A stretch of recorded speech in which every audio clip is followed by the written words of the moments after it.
In this video, we're going to show you everything you need to know about trading Forex fast. Forex affects every aspect of your daily life, from buying your morning coffee, to refueling your car, to going on holiday. This is all made possible through the process of Forex in motion. There is also a free Forex Trading Beginner's Guide that works in combination with this lesson. We'll show you how you can get it later in this video. So what is Forex exactly? The word Forex is a mashup of foreign exchange and is commonly used to refer to the foreign exchange market, the largest financial market in the world. Picture a massive marketplace trading across all the corners of the globe. But rather than having goods on sale, this market trades in global currencies. The Forex market, or foreign exchange market, is one of the most widely traded markets in the world, with daily trading volume of over $6 trillion. Unlike the stock market, the Forex market is open 24 hours a day, from 5 p.m. Sunday to 5 p.m. Friday, Eastern Time. So you might be wondering, where exactly is the Forex market based? Well, it's actually everywhere. Forex is a decentralized market with no single central authority or exchange that governs it all. Instead, it is made up of a network of banks, brokers, dealers, and even governments who trade currency with each other. Also, make sure to hit the like button, as it allows for our team to continue to produce more free content on YouTube. Let's now go through some of the key concepts you must know. Currency abbreviations. Each currency is represented by a 3-letter code called an ISO code. Here are some of the main currencies traded. USD is the US dollar, also known as simply the dollar. AUD is the Australian dollar, also known as the Aussie. NZD is the New Zealand dollar, also known as the Kiwi. EUR is the euro. CAD is the Canadian dollar, also known as the CAD. GBP is the British pound, also known as simply the pound. JPY is the Japanese yen, also known as simply the yen. CHF is the Swiss franc, also known as simply the Swiss. What is a currency pair? In Forex, currencies are traded in pairs, because when you trade Forex, you are buying one currency while selling another at the same time.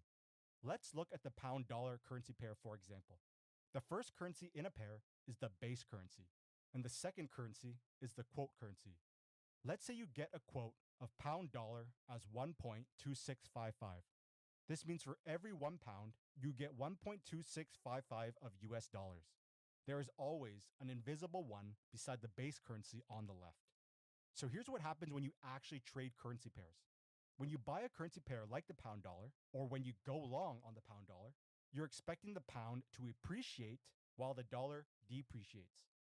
When you sell a currency pair like the pound dollar, or when you go short on the pound dollar, you're expecting the pound to depreciate while the dollar appreciates. Major currency pairs. These are the major currency pairs, which all include the US dollar, as the US is the world's largest economy. Starting out, we recommend sticking to trading major currency pairs, as they are the most liquid, meaning you can get in and out of positions easily and fast, and with tighter bid-ask spreads. Believe it or not, I will draw the person you will marry. One of my clients asked for a refund. She thought the man I sketched looked like her neighbor. What is a pip? In the land of Forex, exchange rate changes are measured in pips. A pip stands for a percentage in point or a price interest point. This is a standardized measurement for the smallest whole unit price move that an exchange rate can make. If the Australian dollar is sitting at 0.6751 and its value gained by 1 pip, it would move to 0.6752. Most currencies are written to the 4th decimal place, with the 4th decimal place representing 1 pip. However, some exceptions buck this trend, such as with the yen-crossed pairs. The Japanese yen is often quoted to 2 decimal places, so a 1 pip gain would be 146.22 rising to 146.23. There's also a pipette, which is a fractional pip that is 1/10 of a pip and is represented by the 5th decimal place. Before we continue, we want to hear from you. Tell us in the comments below right now what video topics we should cover next. As always, please hit the like button, as it allows for our team to continue to produce more free videos on YouTube. Lot sizes. In Forex, positions are usually measured in lot sizes. A standard lot represents 100,000 units of the base currency. A mini lot is a tenth the size of a standard lot and represents 10,000 units of the base currency. A micro lot is 1,000 units of the base currency. And a nano lot is 100 units of the base currency. Bid, ask, and spread. Each transaction has a bid and an ask price. These two prices form the basis for trading on the Forex market. When you're looking to buy an asset on the Forex market, you will pay the ask price for the base currency. When you're looking to sell an asset on the Forex market, you will sell at the bid price. The difference between the bid and ask price is called the spread.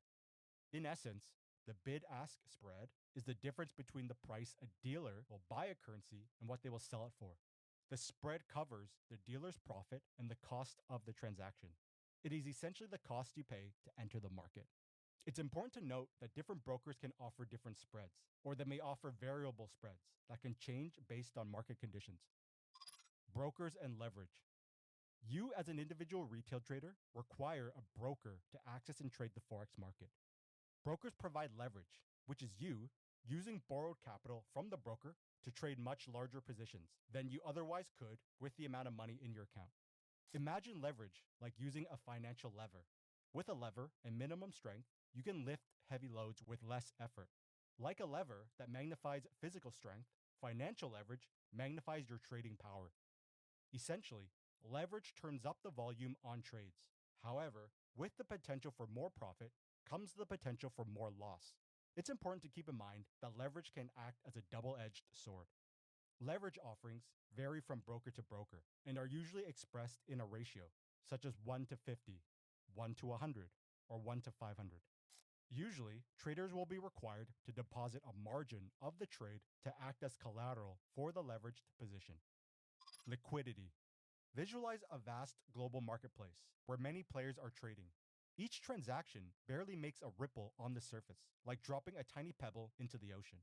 Because of the market's vast size, people can quickly enter in and out of trades without causing much disruption to the exchange rate.